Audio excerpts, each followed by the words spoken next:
Olá, meus queridos, tudo bem? No nosso encontro de hoje, nós vamos estudar rapidamente sobre o procedimento da colocação em família substituta, tá? Tem um bloco de uma aula que trata sobre o procedimento da perda ou da suspensão do poder familiar. E aqui, veja, nós temos um movimento paralelo, porque muitas vezes o que acontece? A gente tem a retirada da criança, né, dos seus genitores, então, no contexto da perda da suspensão do poder familiar, e, ao mesmo tempo, muitas vezes, essa criança ou esse adolescente que se encontra em situação de risco, eles são colocados na família substituta.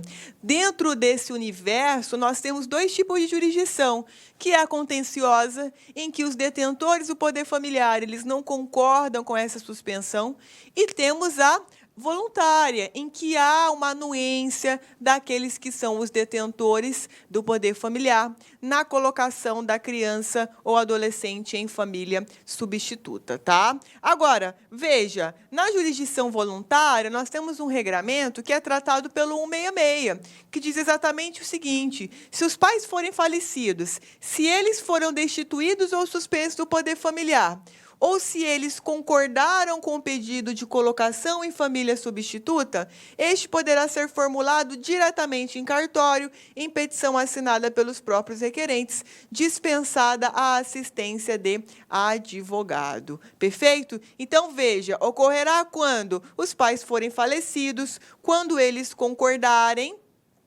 perfeito? Ou quando forem destituídos desse poder familiar, ou seja, os pais perdem esse poder familiar. Perfeito? Será feito em cartório mediante a assistência do advogado. Esse consentimento dos pais, pessoal, ele deve ser dado em juízo.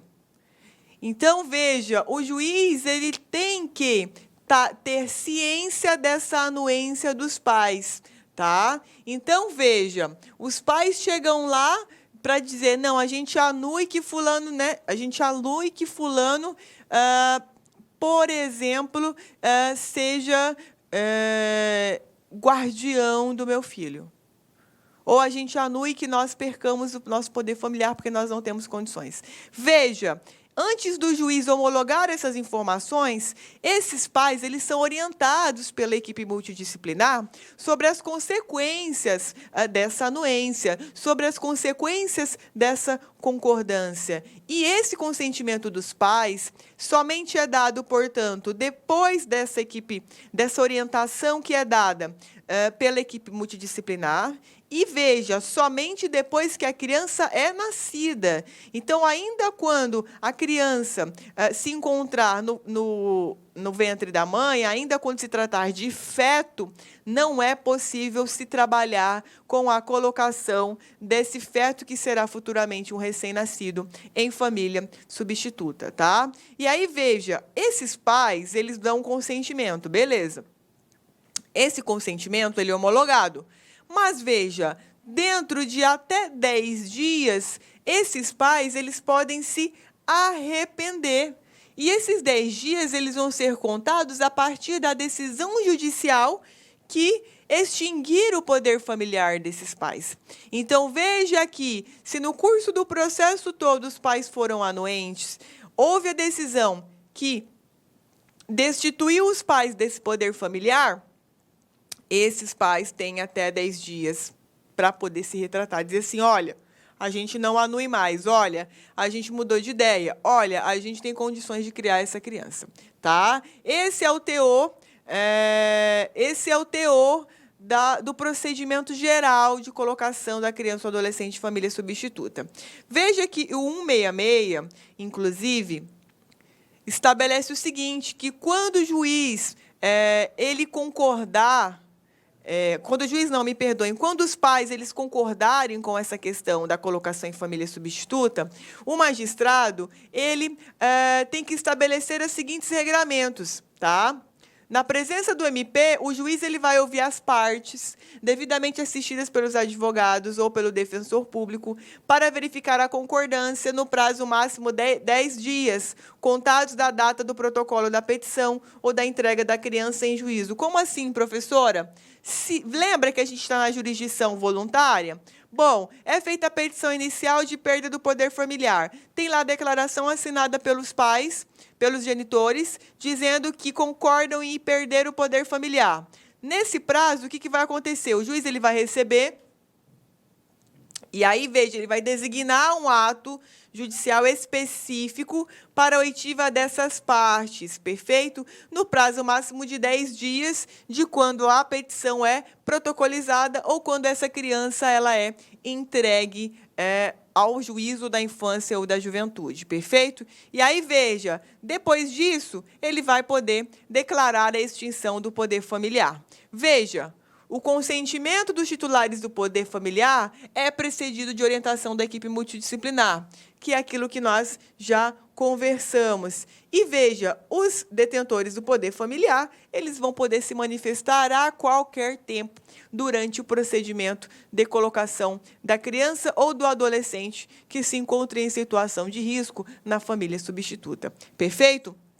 O consentimento prestado por escrito, ele não tem validade, a não ser que os pais em audiência, quando ouvidos pelo juiz, confirmem o teor dessas declarações, tá? O parágrafo 5º diz justamente a questão da retratação, que nós já falamos ali no esqueminha, sobre a questão de que o consentimento deve ser dado após o nascimento da criança, nós também já conversamos sobre isso, tá? Agora, a família natural, que é aquela família que vai perder o poder familiar, e a família substituta, que é aquela que vai receber a criança ou o adolescente, vão receber orientação por intermédio de equipe técnica da justiça especializada, preferencialmente com apoio dos técnicos responsáveis pelas questões de direito à convivência familiar, tá? Então, esses são os parâmetros da jurisdição voluntária.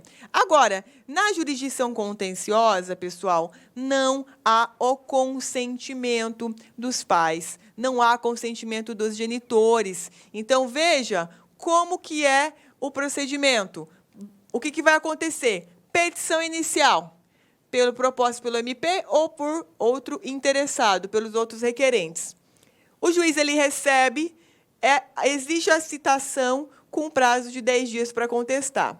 Bom, não tem condição de arcar com advogado, defensor dativo ou defensoria pública, perfeito? De acordo com o ECA, inclusive, essa ação ela pode justamente trazer o pedido de destituição do poder familiar, já acumulado com um pedido de adoção, tá? Então, é perfeitamente possível, porque muitas vezes a criança, há a suspensão do poder familiar e a criança fica no lar da criança, perfeito? Perfeito. E aí, essa criança, o poder lá, houve a suspensão desse poder familiar.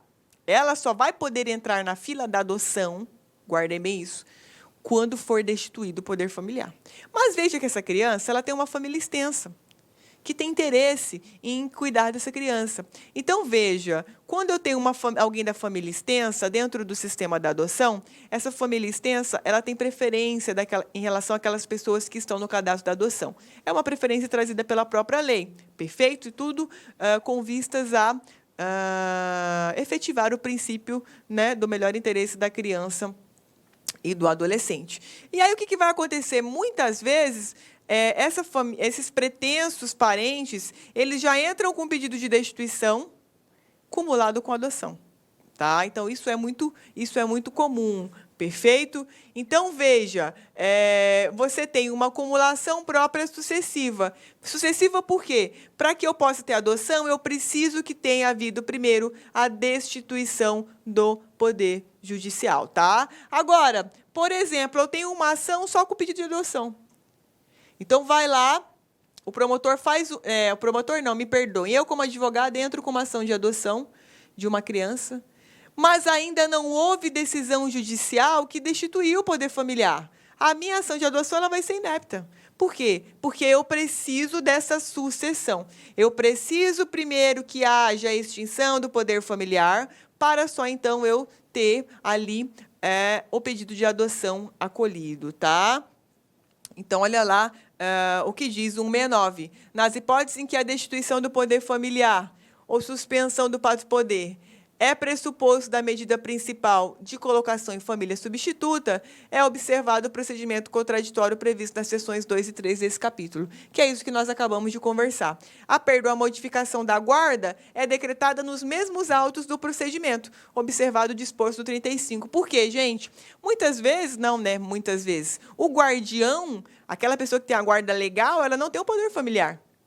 Então, o guardião, quando for interesse, quando é uma ação de destituição do poder familiar, e essa criança tem guardião, veja que ele também participa desse processo, que é o teor aqui do artigo 169. Perfeito? Então, basicamente, esse é o procedimento para a colocação na família substituta, tanto da jurisdição voluntária quanto da contenciosa, tá? Agora, nós temos também umas questões importantes que são relacionadas à apuração de algumas irregularidades nas entidades de atendimento, que é o procedimento que deve ser observado. Essas entidades de atendimento, pessoal, elas são responsáveis pela execução de programas de educação e também das medidas socioeducativas.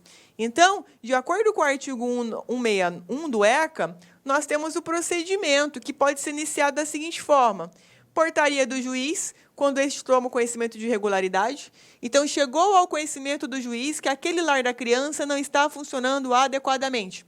Então, veja que o juiz ele vai instaurar o procedimento. Por representação do MP ou do Conselho Tutelar. Então, o promotor de justiça ele vai dizer, olha, aquele estabelecimento, aquela entidade, ela não está com correto funcionamento, então ele vai requerer o juiz, vai acolher e vai determinar a instauração, tá?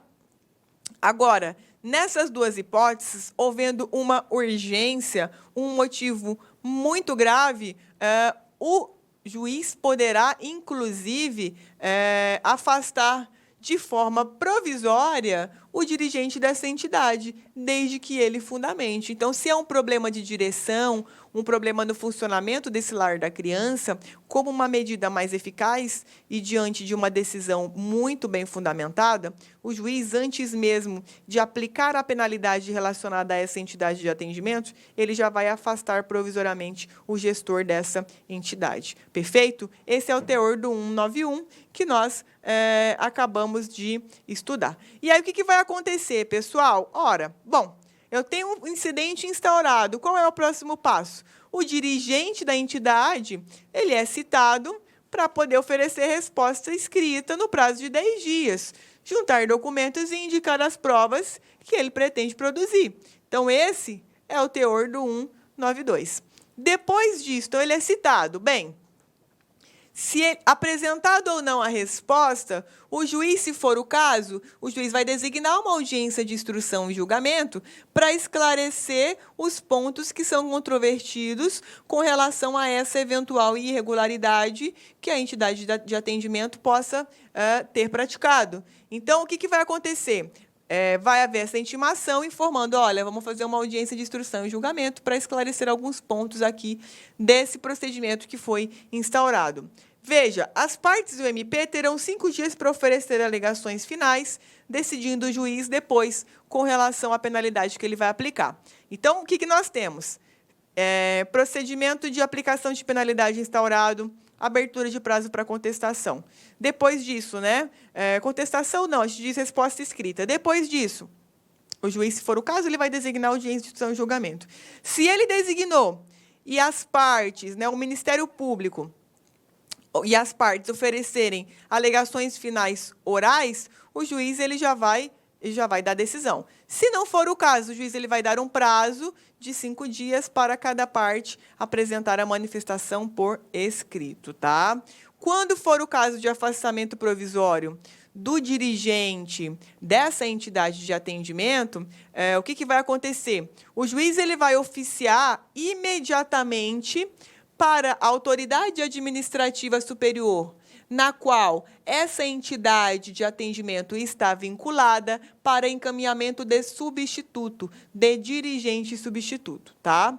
Antes de aplicar qualquer medida sancionatória, o juiz ele pode fixar o prazo para a resolução das irregularidades que foram verificadas. Exemplo, situação de insalubridade no lar da criança, situação de doenças graves no lar da criança. Então, o juiz ele pode determinar que isso seja consertado. Perfeito? Satisfeitas as exigências, o prazo será extinto sem julgamento do mérito. O processo será extinto sem julgamento do mérito. Ou seja, é um problema na estrutura física da entidade de atendimento e o dirigente arrumou, vai extinguir aquele processo, não vai ter penalidade. Perfeito?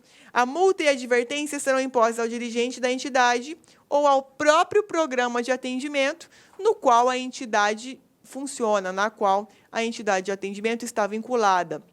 Lembrando que, com relação às entidades de atendimento, a gente pode ter entidades de atendimento de natureza privada e entidades de atendimento que são integrantes do poder público, tá? Então, esse procedimento se aplica para qualquer tipo de entidade de atendimento. Maravilha? Portanto, com essas considerações rapidíssimas, nós encerramos por aqui. Espero que vocês tenham gostado. Até o próximo bloco. Clique like.